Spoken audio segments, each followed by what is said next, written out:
Emotional safety is not about avoiding conflict. It's about knowing that even when conflict comes, love doesn't disappear. It's the felt sense that even if I cry, struggle, fail, or get it wrong, you won't leave.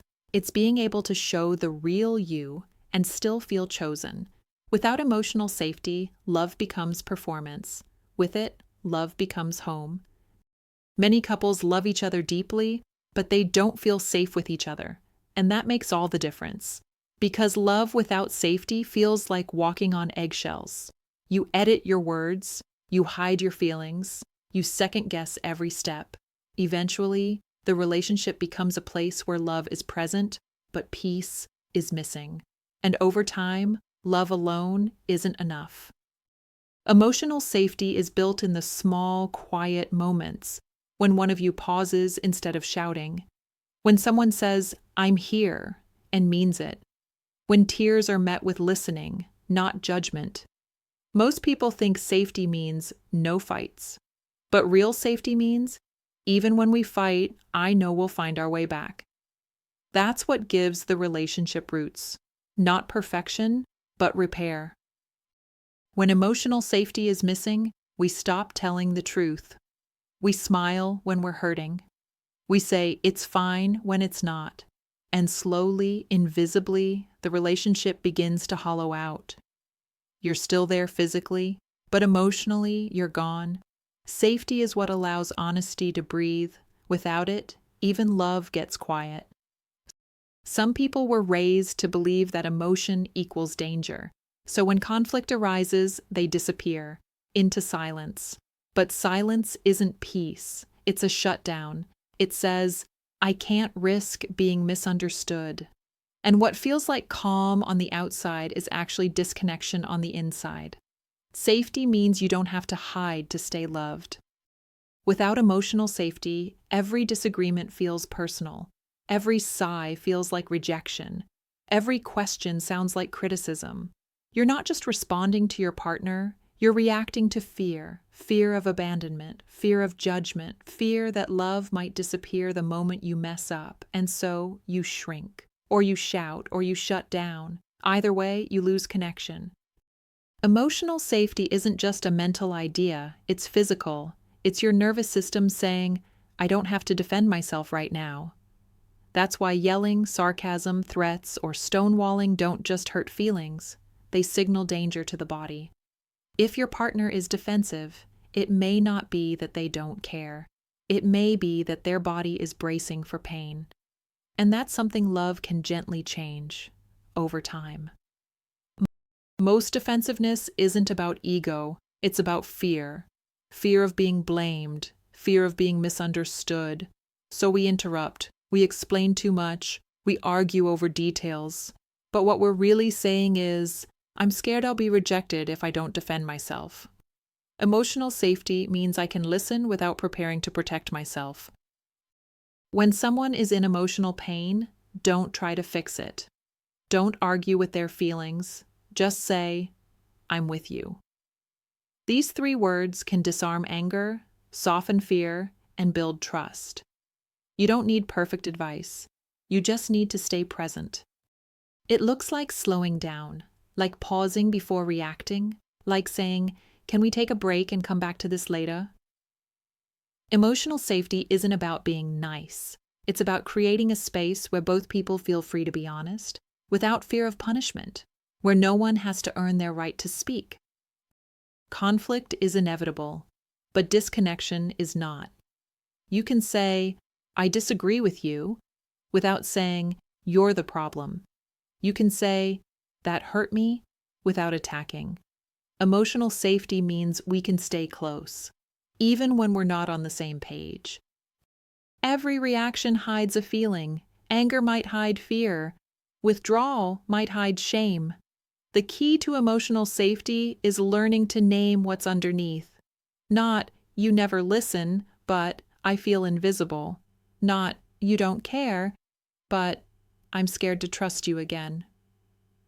These are the words that turn walls into bridges.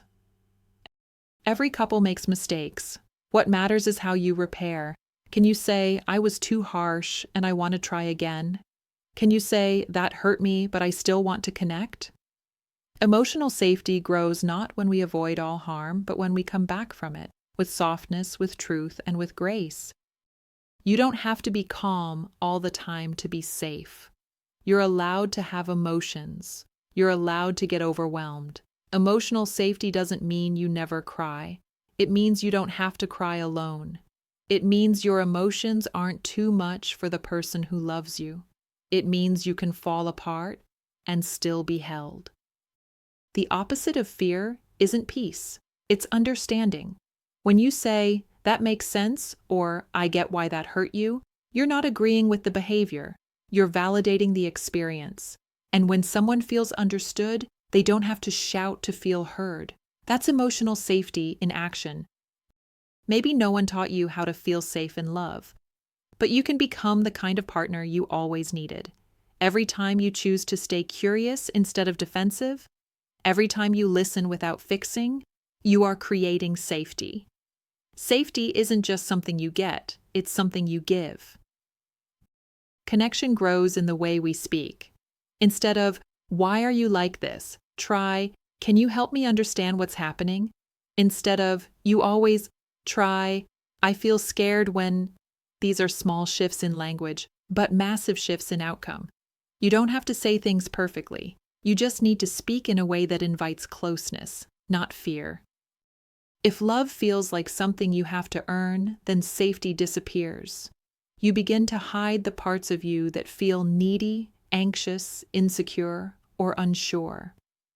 But real love doesn't demand perfection. It says, "You're still worthy when you're struggling."